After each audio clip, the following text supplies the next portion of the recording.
What is up, guys? Welcome back to another episode. My name is Manny, in case you are new here, or welcome back. In case you missed my last video, this is kind of a new setup for you, and you might be a little bit confused. I will briefly explain really quick. I think you can assume already, but I started a podcast. It is called Over Easy, and this is what you're currently listening to right now.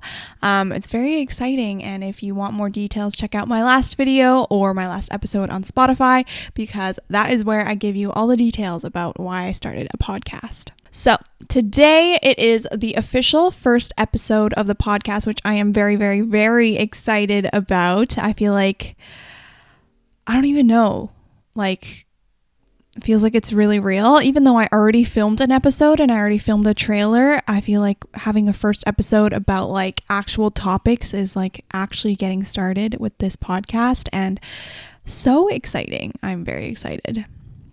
Okay, but first, before we get into today's topic, we're going to do our rose, bud, and thorn, which, if you don't know, a rose is basically something good that's happened this week, a bud is something you're looking forward to, and a thorn is something that's not so good. And this is something I want to implement in every episode of my podcast, just for a little catch-up and a little check-in, because I think that's very important. So, my rose today, Okay, let me start with my thorn first. I have 2 thorns this week, which is kind of not great. My first thorn is that I had a cold sore at the beginning of this week, and now it's scabbing over, which is what you might be able to see on the video version. Hopefully the mic covers it a little bit at least, but I had a cold sore this week, and it's really annoying just because I couldn't film. I wanted to film this episode actually earlier this week, but I couldn't because obviously I had my cold sore. But then I was like, whatever, I don't really care. Let's just do it. And that is my first thorn. My second thorn is that Vancouver is currently in a heat dome, is what I've seen being spoken about on the news. And basically it is extremely hot this weekend. To be honest, Vancouver doesn't get really hot or really cold at all. It's kind of we get all 4 seasons, but a very mild version of it compared to other places in Canada and North America. But this weekend, temperatures are supposed to go above 30 something degrees today and tomorrow. So I'm not a fan of that. I like the heat, but I don't like that much heat. I don't know. Now I'm feeling I want rain to happen, but then usually when it's raining, I'm can it please be sunny? So I just want something in between, but really Mother Nature is not giving that to us right now. So those are my 2 thorns. My bud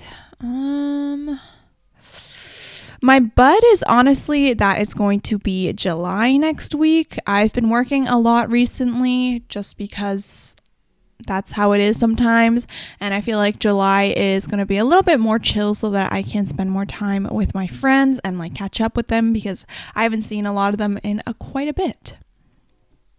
And my rose today actually is really random. Yesterday I went to the grocery store with my boyfriend. He was just buying his groceries and I was tagging along because I like grocery shopping, and we went to T&T, which is an Asian superstore in case you don't know, and they have this bakery section, and in the bakery section yesterday I found this Korean garlic bread, which was really delicious. It was buttery, garlicky with chives and parsley on top, and then in the inside of the bread it was this buttery, I can't even figure out what it is, to be honest. It tastes like butter, cheese, and mayonnaise all combined into this one fluffy cream and stuffed inside the middle of the bread, and then the bread is so fluffy. So I had that this morning for breakfast and it was very delicious, and that is my rose of the day. All right, that's our brief check-in. Let me know how you're doing in the comments below if you want, because I would love to know about it. Let's get into today's episode. So I have been posting on YouTube ever since I will get into this a little later, but ever since I was in elementary school. But despite that, I feel a lot of people online don't really know who I am, especially because I've been more consistent recently in my second and third year of university. You guys really only know about like the university side of me, which I feel like is a very small section of who I am.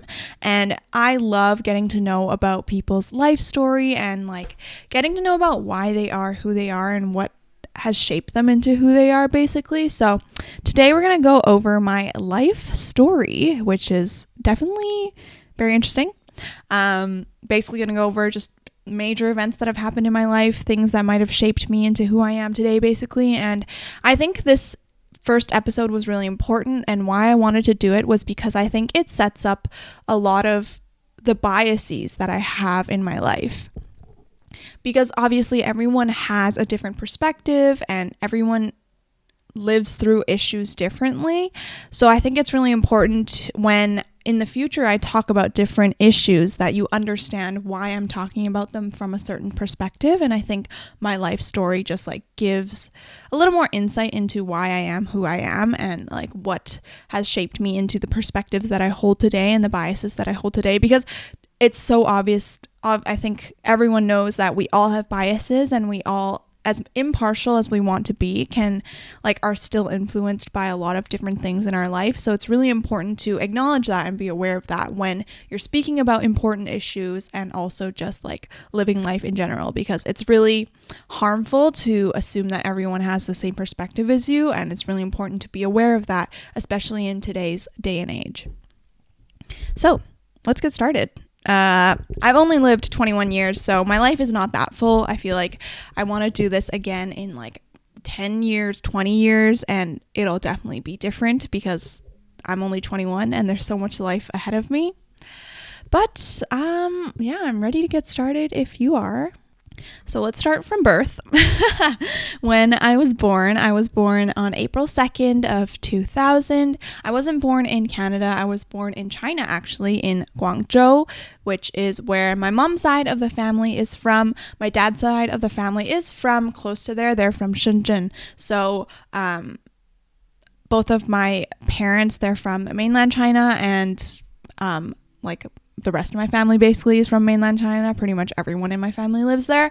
So I am Chinese, in case you're wondering. I get a lot of comments that I look like Filipino or something else, but I am Chinese, in case you were wondering and you wanted to know. This might be a little TMI, but I actually wasn't a planned baby. My parents wanted to wait until they immigrated to Canada to have me, but apparently my mom told me that one day on the bus ride home, she was feeling really sick, and then she went to the doctor, and the doctor was like, "Oh my God, you're pregnant." That was me, pregnant with me. So I was born. I honestly don't remember a ton of things from my early life, so I guess life in China was pretty cool. But in December of the year that I was born, so when I was 8 months old, I immigrated to Canada with my mom and dad. We were the only ones in our entire family to immigrate to another country. Even to this day, we are pretty much the only part of our family that lives in Canada. Of our close family, I guess, of me and my mom and my dad's close family, we have distant relatives that live in Canada and in our area, but pretty much of our really close family, we were the only ones to move to Canada, which was a big deal. I mean, in that day and age, moving to Canada and not knowing English was a really big thing to get over and have to deal with when moving to a different culture. But my family obviously wanted the best for me and their future children, and so moving to Canada, I think, was their best option in terms of business, education, and life in general. So I'm going to fast forward, actually, because to be honest, I don't remember a ton of my life from ages 0 to 6. Honestly, ages 0 to 12, I don't remember that well. A lot of my friends bring up old memories and I'm like, yeah, totally remember, but I don't actually. Sorry, guys. And also a disclaimer is that if I don't go into detail about a life event particularly a lot, it's because I want to speak more about it in a future episode. So, for example, my parents' divorce, a lot of things in my life I want to talk about more, but I want to talk about them in a different episode because I think today is just kind of laying down the groundwork of my life, and again, as I said before, the biases and the perspectives that I hold. So After moving to Canada, so in kindergarten, in kindergarten, I went to a public school, and that was pretty chill. I don't have that many memories of it. I just remember like that was the time I had my very, very first crush. His name was Philip. He was like this blonde guy, and he was in grade 1 and I was in kindergarten, and we were in like a K-1 mixed class, I'm pretty sure. Never heard of him again because I moved to a different school after kindergarten. But Philip, if you're out there, hit me up. Just kidding, don't, because I have a boyfriend, but I want to see if he still exists. I really want to see where these people are. So as I said, after kindergarten, I moved to a different school, and that was because I actually went to a private school starting in grade 1. My parents weren't like really adamant about me going to a private school. They weren't like, oh my God, you have to go to a private school and that's how you'll succeed in life. But they were kind of just like, oh, let's sign up and interview and see how you do. And if you get in, you'll go. But if not, you won't. And lucky for me, I guess I got in and I started going to a private school in grade 1. And I think that part of my life from grade 1 to grade 12, because that's when I went to a private school, really shaped who I am today. And I'm still trying to break out of the bad habits that I have that I've learned from being in a private school, because it is quite an experience, to be honest. I feel like it is. I will definitely talk about this again in the future. I want to do a whole episode on it, but being in a private school really shapes who you are and also the norms that you think of in society. Because once I got to university, it was a huge reality check. But anyways, so I started going to a private school, and this will kind of be a mishmash of all of elementary school. But when I was in a private school, I kind of always felt a little out of place, if that made sense.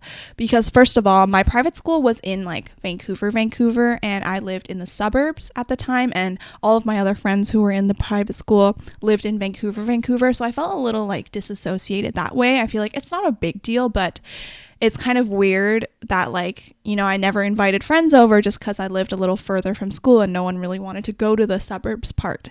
And stuff like that. And then later on in my private school years, I found like that I always felt different because I knew that I was privileged to go to a private school. Obviously, it costs a lot of money, and I'm very grateful for the opportunities that I had. But in my eyes, I always felt like I was like the poorest out of all my friends, if that made sense. So my parents definitely made enough, and especially as I got a little older, they started earning more money. But even then, like, I always had friends who always got the latest iPhone every year that it came out, and their parents just drove really, really nice cars, or they lived in like huge mansions in Vancouver.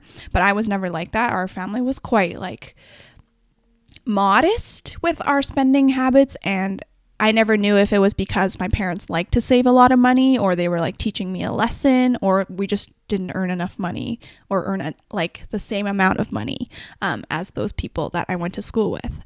But anyways, that was kind of my life in elementary school.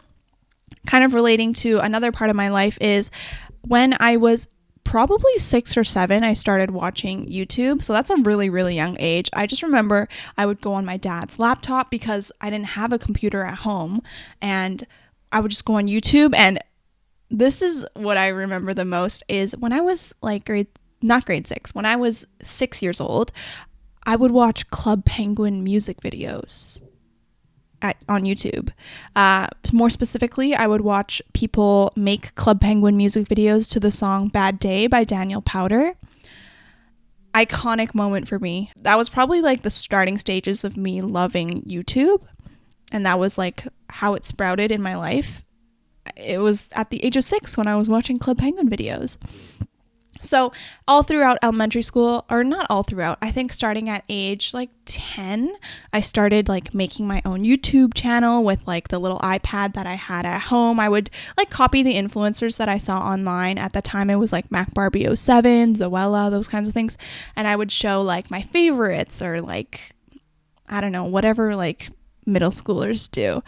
And I thought that was really cute, but I would constantly be like deleting my channels. I remember one time it was because someone saw my channel online and commented on my Instagram, and then one of my like real life friends saw that comment and was like, oh my God, you have a YouTube channel? And I was like, oh my God, what the heck? So I deleted my entire Google account at that time because I was so embarrassed and I never wanted anyone to know about my YouTube channels. But inside, I thought they were so cool and so fun that people could make videos and share them online with the entire world. So that was kind of like from grade 5 to grade 8 maybe. I would like constantly be making YouTube channels and then delete them. At this time I was also very like just shy and kind of insecure, as like young children are, I guess. I really didn't like my name for the longest time. So with one of the channels that I made with one of my like childhood friends, I like changed my name and then we made a channel together, and it was really, really weird, but I mean, it was an iconic time, to be honest. But that was kind of elementary school, and not much has happened in terms of like trauma, which is something we'll get into. Actually, I guess trauma did unfold when I was little. I always knew from a young age that my parents didn't get along the best, I guess. And it really wasn't normal in terms of like when I compared to my other friends. And when I compared myself to my other friends, I was so jealous all the time because I felt like they had picture perfect lives. They lived in a big house. Their parents were like so awesome together. A lot of my friends' parents had stay-at-home moms because like the dad was the breadwinner of the family. So their moms were able to pick them up whenever they wanted, and they always got the latest phones. They got super cool clothes and all this stuff. And I don't want to make this like a pity party. I feel like it was just a part of my life. But, you know, for me, like both of my parents were always working. Like I was the kid that was always left behind after school care at school. So it would be like after school care ends at 5 o'clock, but sometimes my parents wouldn't even be able to make it until like 5:30, which I always felt so bad about because like the teachers had to stay behind, obviously. And that was like, it was only me ever. Like none of my other friends ever like experienced that, in my opinion, or in my perspective. I never saw my friends like experience that. So it was definitely, I feel like felt very different and a little bit outcasted when I was in elementary school, just because I noticed that like these parts of my life were a little bit different from my friends. And another thing that I felt was really different was like at home, I would see my parents argue a lot. So my parents, they work together in the same industry and in the same business, even until now. So I feel like that caused a lot of just tension at home. One of the one of the most vivid memories I remember is they would fight, and it was so bad that like I would be the one to get the tissues for my mom because she was crying. It was never any abuse or anything like that, but I just knew that they would get into really heated arguments just because of business and romantic life, I guess. So yeah, that was ever since a young age. I always like kind of had an inkling that my parents weren't supposed to be like that, I guess, is what I want to say. And I kind of always knew that ever since I was in elementary school. Okay, so that's kind of my life. Another part of my life that I wanted to share, I just thought of it, is in grade 4, we had 4 new girls come into our grade, which was kind of a big deal because in private school, you only have like a few openings during specific years. So in our year, it was grade 1, you get a whole new class, obviously. Grade 4, you let in 4 new girls. And then in grade 8, you let in like 2 new classes or 3 new classes. So that was a pretty big deal for us in grade 4. We were like, oh my God, like who are the new girls? Like, you know, because from grades 1 to 3, you're with the same girls pretty much. And coincidentally, one of the girls that came in was a girl that also went to my dance studio. And I wasn't even the one that recognized it. It was my mom that recognized her on the first day of grade 4. She told me, she was like, oh my God, like I think that's one of the girls that goes to your dance studio, like stuff like that. And later on throughout grade 4, 5, 6, and 7, we became really, really close. She's still like pretty close with me today. Hi, Cheris, in case you're watching. But that was like really, really awesome because I remember she would take me back to her house after school. She lived in the same city that I did, so we both lived in like the suburbs outside of Vancouver kind of, and that was really awesome because like we would eat snacks after school, and like I would get a ride home early for once and not have to wait until like 5 o'clock to get picked up every single day. So that was kind of different, and I really, really enjoyed it because also like for me it was kind of like an opening into the what should have been my private school life, I guess, because Cheris's mom was a stay-at-home mom, so she was able to pick up the kids, like give us snacks after school and just take care of us, which I thought was really awesome. And I was like, oh my God, this is this is so cool. Like, oh my gosh. And then we would obviously go to dance class together during the weekdays and stuff like that too. So that was kind of elementary school in a nutshell. Not too many highlights, but I guess I already talked for 20 minutes somehow. So I guess there were some important events. But then I started high school. So for my school, it was grade 1 to 12. So I went to the same private school for high school as well. And in high school was really when I started to develop myself and my identity. Ever since pretty much my entire life, I was always a really shy kid. I was always the one that was like, my mom had to force me to like talk to people and stuff like that. I really didn't like that. By the end of high school, I was pretty different. I was pretty extroverted, or I guess more open-minded, and would be more likely to speak my mind. I realized I forgot an important event in my life, which was that my brother was born. My brother is 7 years younger than I am, so he was born in grade 2 when I was in grade 2. And that was pretty cool. I mean, we weren't super close. I feel like because of our big age difference, we weren't like able to be super close, just because like I was literally in elementary school and he would be like a toddler and stuff like that. But that is a pretty major life event, I guess. Another human added to your family. And I mean, it's chill. We are still chill now. My brother is in grade 8 now, which is very interesting. But anyways, I'm going to continue on with high school. I don't know. When brainstorming this episode, I guess I kind of thought more of my own story, because now that I'm thinking about it, there are a lot of other details that I could include, but those don't really revolve around me. So I'm going to try and obviously keep this episode centered around myself, because this is my life. Okay. But anyways, starting in grade 8, obviously high school comes around. Very fun. Getting a little older, teenager years, dealing with a little more boy drama, figuring out who you are in life, stuff like that. The biggest sentence that I can use to encompass my high school life is that I was a goody two-shoes, and I was above average but not excellent at anything. Which is kind of sad, but I'm going to go over like the events in high school that lead me to believe this now. So I guess grade 8 and grade 9 weren't too eventful in terms of my life. I guess I was just doing school. What did I really do? In grade 8 and 9 weren't too eventful. I mean, nothing that I can remember really greatly. But starting in grade 10 is kind of when I started to thrive, I guess, in high school. There was just more options available and stuff like that. So I was always the chosen one. That's kind of weird to say, but there were a lot of times in high school where there were opportunities where you would have to sign up and stuff like that and get interviewed by teachers and have referrals by teachers and stuff like that. And then you would get chosen, and pretty much anything that I thought I wanted in high school, I could get. So for example, at the end of grade 9, we had to apply if we wanted to a program called Challenge 10 that was available at my high school. And basically this program is an alternative to PE, which is like gym. And instead of doing PE, you go on camping trips in Challenge 10 all throughout the year. I think we did like 6 major trips, and then like day trips and day hikes and stuff like that.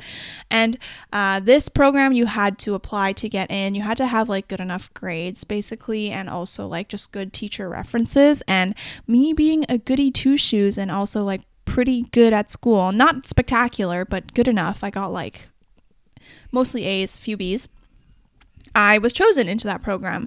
And that was really fun. I loved Challenge. I think that's when I really sparked my enjoyment for the outdoors, because when I was younger, my parents never really brought me to any outdoor places. Like if you guys know, in the Vancouver area, there's like Whistler, which is basically a huge like ski resort and just like travel destination. My parents never really brought me there just because they were always working, and they also didn't really enjoy the outdoors. So Challenge 10 is really where I discovered my love for the outdoors, and I was really lucky to have been chosen in the first round, because a lot of my close friends didn't. They did like another round of interviews and stuff like that, and most of my friends were chosen in the second round, but I was chosen in the first round, which, not to toot my own horn, but I was very lucky, and just goes to show that like I was kind of like a teacher's pet and just was a really goody two-shoes basically. Same thing in grade 11. or at the end of grade 10, basically, I applied to be like a club captain for video club, which was like our film club at school.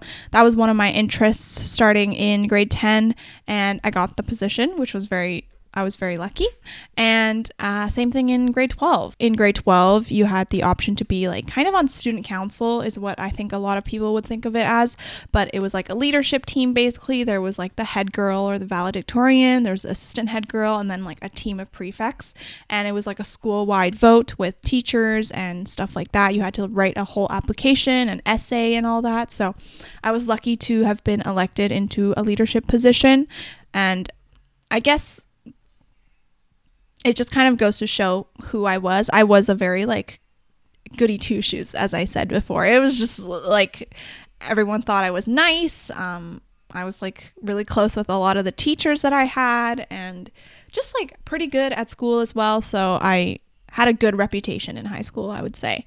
But going back to grade 10 was actually it was really fun, but maybe also one of my toughest years, probably. Grade 10 was kind of when like my parents officially divorced in my eyes. They started sleeping in separate beds, and then eventually after grade 11, before grade 12, in that summer, my mom and we moved to a completely different house. So before grade 12, we moved to a new house, which is the one we're in right now, and my dad moved to a separate house, basically. And I was like, oh shoot, my parents are actually divorced now, I guess. Like, does that mean they're divorced? They never really told me officially, but I could obviously sense what was happening as a grade 11 or a grade 12. It didn't hit me super hard at first, but I think now as I get older, I look back on it and I feel like there's still a lot of unpacking that I have to do of that event, because it has left me with a lot of trust issues and commitment issues and stuff like that. So those are things that I've worked out in therapy, and I feel a lot like I'm fine about it now. I really don't.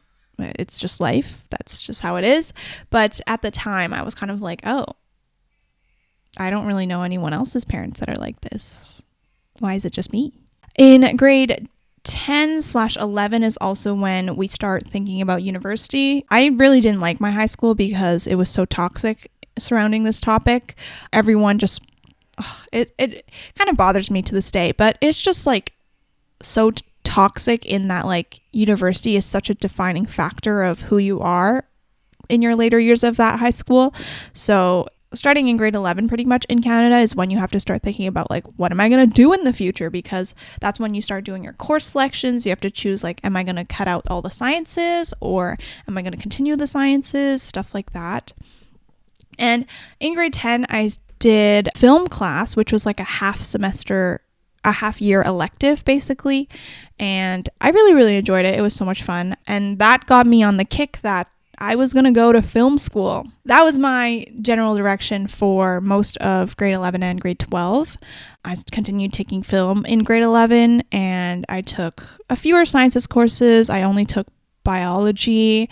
I was still pretty good at math, so I took like pre-calc 12 in grade 11, and then took AP calculus in grade 12.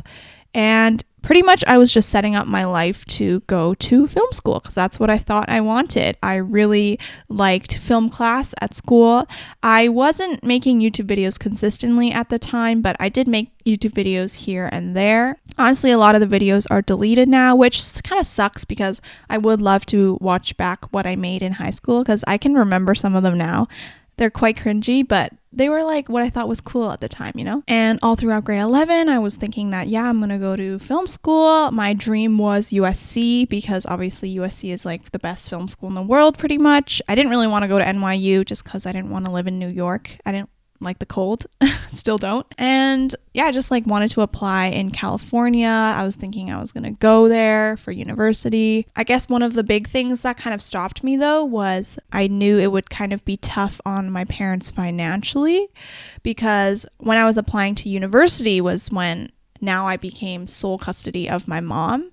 So my dad, he still visits and from time to time, but like financially, legally, stuff like that, I'm under the custody of my mom. So I knew that obviously if I go to an American school, it's so super expensive for Canadian students. It's like over $100,000 per year, I'm pretty sure. So that would be super tough for my mom just because she was, I think it's quite normal in Asian families for the parents to like pay the children, and then as my parents get older, I have to take care of them. So that was like a big thing. I was like, oh, like should I not apply? But I still ended up going for it just because I wanted to see if I'd be able to get in.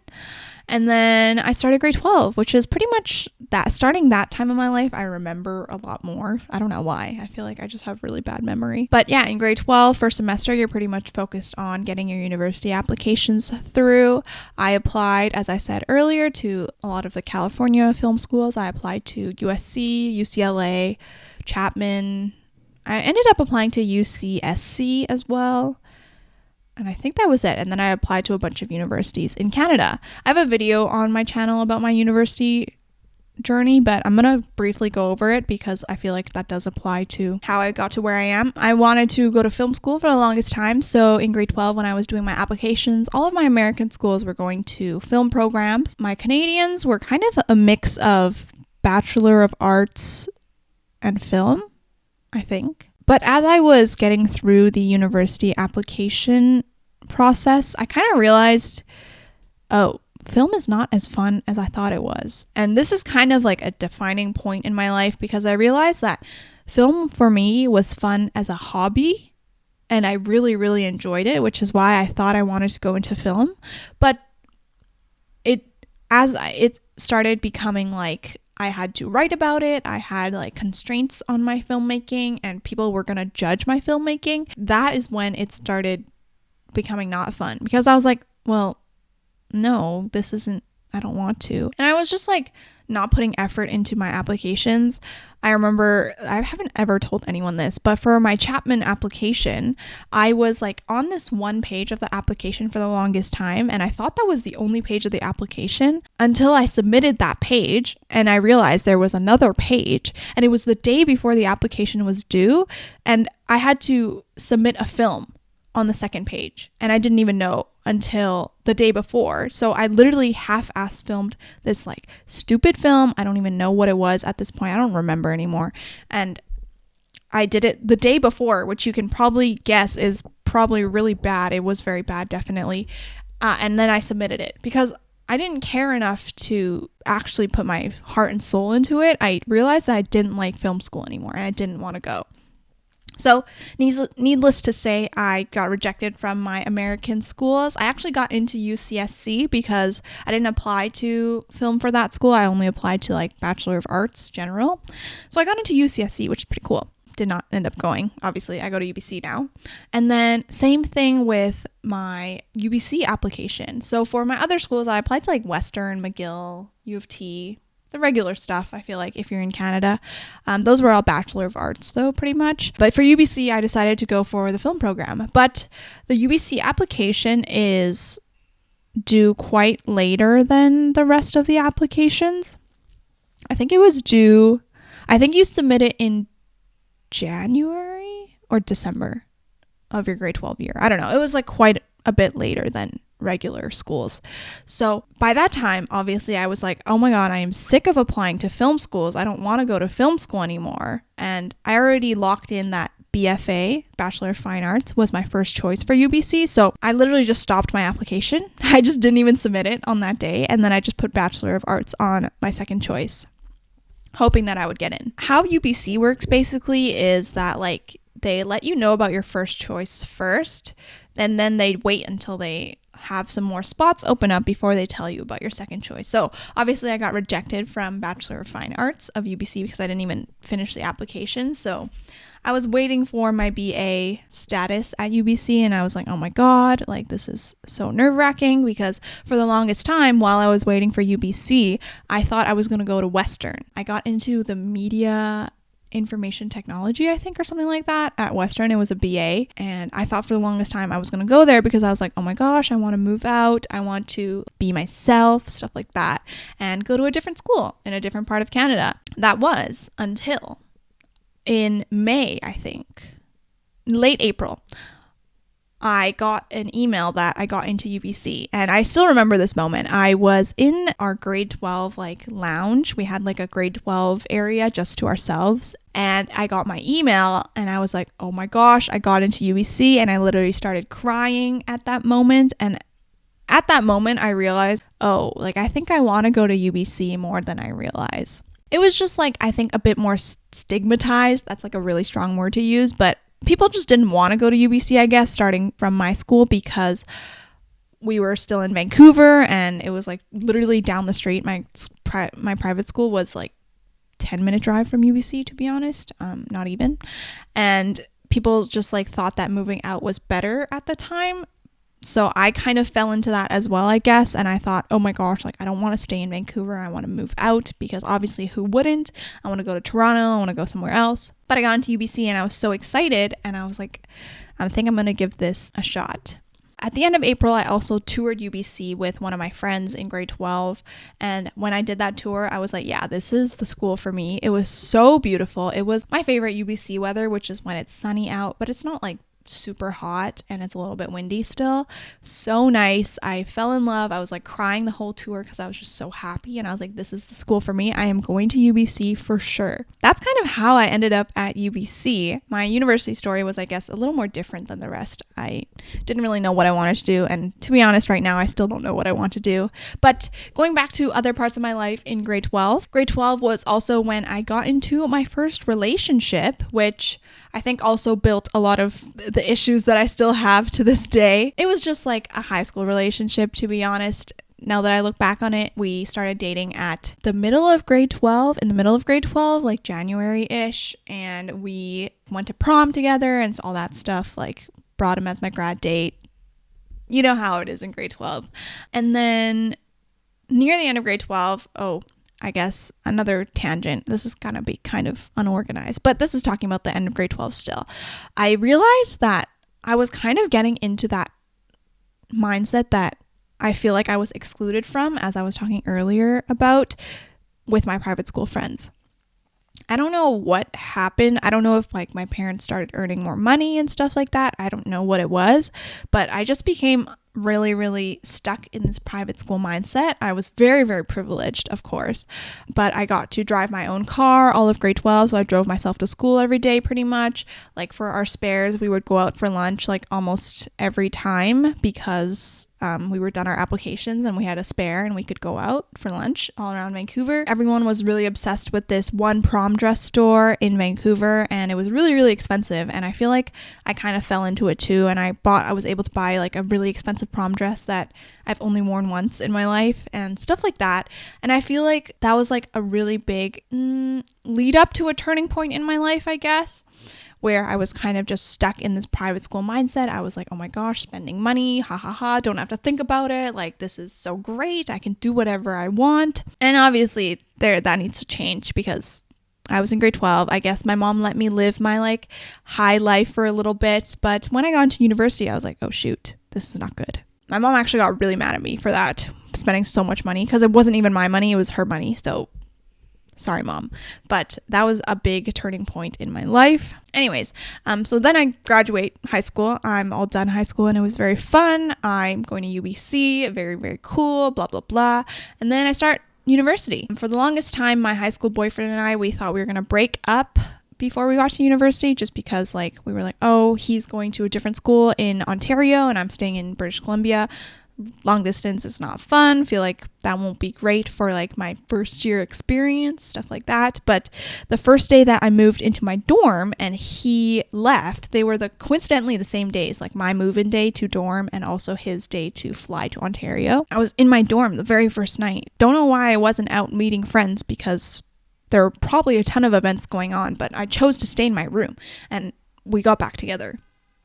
And I was like, oh my God, like, I love you. We need to do long distance. Like, please, I can't live without you. Blah, blah, blah, blah, blah. You know, all the cheesy stuff. And yeah, so I was in a long distance. I can't talk anymore.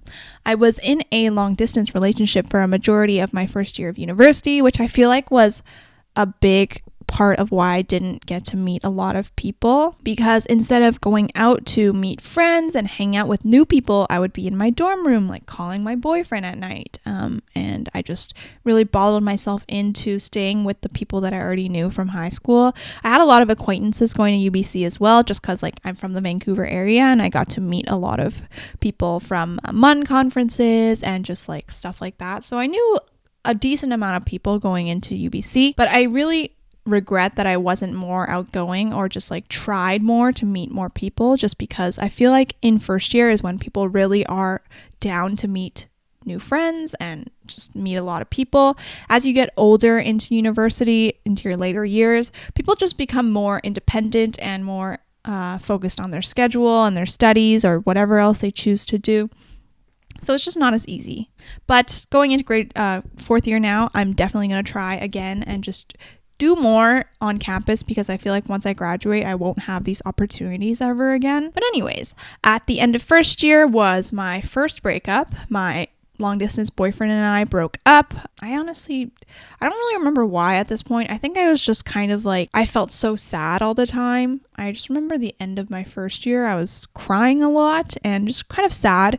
And I think it was more because I was relying on my ex-boyfriend to fill in this void that I had to fill myself. I think going from a private school for 12 years of your life to university, where you meet so many different types of people, really was a reality shock. The culture was very different, and I just met a lot of people that grew up in different circumstances, because growing up in a private school, everyone is pretty similar to you. Their parents work really good jobs, they make a lot of money, and their finances aren't a problem to them. You could go on vacations whenever you wanted and stuff like that. And I feel like that really didn't hit me until I was in first year, when I think like one of the biggest shocking moments was when I was on like a date after I broke up with my boyfriend. I was on a date and I was talking to this guy, and I was like, oh my gosh, like, where have you been? I'm talking about like vacations and stuff like that. And he was like, oh, like, I don't think I've ever been on a vacation. Like, I guess I've only been to Toronto.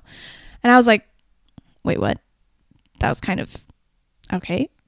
I was kind of like, that's never happened to me before. Like, I've never really thought about not being able to go on vacation, I guess. And that's obviously because I was stuck in this little bubble of private school kids my entire life, and I never really was exposed to anyone else, basically, of any other socioeconomic status, of any other like city, part of Vancouver. I really was only surrounded by like the west side of Vancouver, and then also my own suburb. I was like, oh my gosh, wait, that's kind of weird. I'm gonna go back to after my breakup. That was pretty much the end of first year, basically. So I was really focused on improving myself, being my own independent self by the end of the summer. I had the entire summer to work on myself, do things, go to the gym and stuff like that. That's when I started going to the gym, started weightlifting, and that's really where I found myself. I feel like I was getting more okay with spending time by myself, just becoming a more independent and my own person, instead of being codependent on someone else and having to rely on someone else for my happiness. Because spoiler, life hack tip, that doesn't work. You need to find happiness within yourself first before you can ever think about going into a relationship and stuff like that. Of course, a relationship, you can grow with your partner and experience more happiness with your partner. But if you do not have a solid foundation of yourself, your values, who you are as an individual before you go into a relationship, it will not work out. You will never be happy. In my opinion, okay? This is just my opinion. But anyways, starting in first year, end of first year, I think, is also when I started consistently posting on YouTube. I don't want to bash my ex, but I guess like he was one of the big reasons why I didn't start earlier posting on YouTube. I just remember that like I would try filming vlogs and stuff like that, and I'd show him and I'd be like, oh my God, look at this cool edit that I did. And he would just be like, oh, that's cool, I guess. Why are you spending your time on that? And I was like, well, now I feel like a little bit of trash.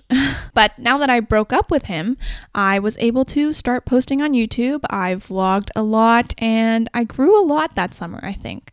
I was just doing whatever I wanted, to be honest, on my channel. I remember I did a lot of like vlogs because I was hanging out with friends during the summer and stuff like that. So it was very, very fun. Again, now that has continued into now, where I've kind of shifted my content. But last summer I was still kind of doing the same thing, and I grew a lot. A lot of people joined me on my journey, and now I am continuing my journey into the podcasting world and talking about my life, which is very exciting. But anyways, I feel like I grew a lot that summer and just had like finally my own independent girl life, hot girl summer, independent hot girl life. I don't know. I spent more time with my friends. I remember that summer, after first year, we went clubbing a lot because the legal age to start going clubbing is 19, which most people turn 19 after their first year of university.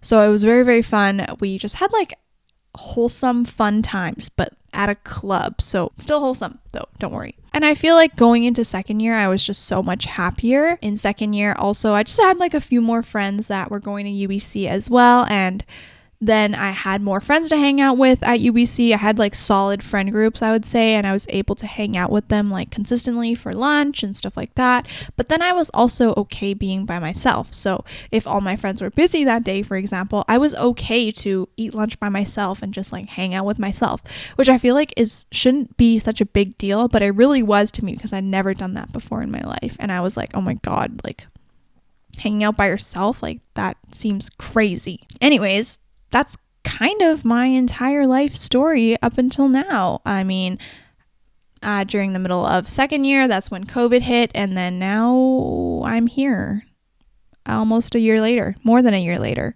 I'm going into fourth year this September. So yeah, that's kind of my life. I think it's like not super interesting, but interesting enough, to be honest. There are a lot of details that I left out, but I feel like those aren't necessary, or maybe I'll bring them up in a future episode when I bring up more of these major life events in detail. But I hope that like talking about my life kind of helped you understand where I come from.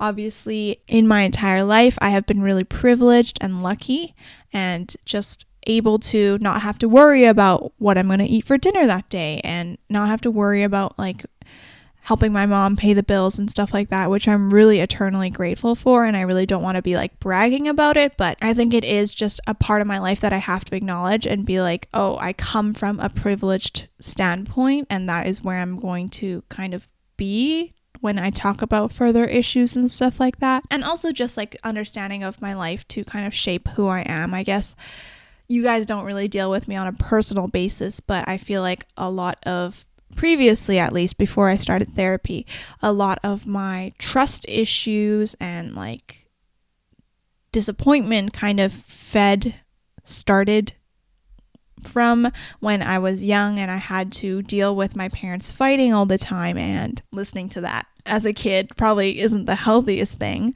Oh my gosh, I've been talking for like an hour and it's gotten a lot hotter since I started, so I'm kind of sweating right now. Anyways, that's gonna probably be it for this episode. I hope you enjoyed. Let me know what you thought about it down below. Don't let me know what you thought about my life, because those things I can't change anymore, obviously, but let me know about what you think about the podcast so far and stuff like that. I'm getting a little hungry. I'm gonna go eat lunch, so I will catch you in the next episode. Make sure you stay up to date with the podcast on Instagram at OverEasy the podcast, and subscribe to my YouTube because the video versions of the podcast get uploaded here. I hope you enjoyed this episode. I love you guys so much, and I will see you in the next one. Bye. And I was like, yo.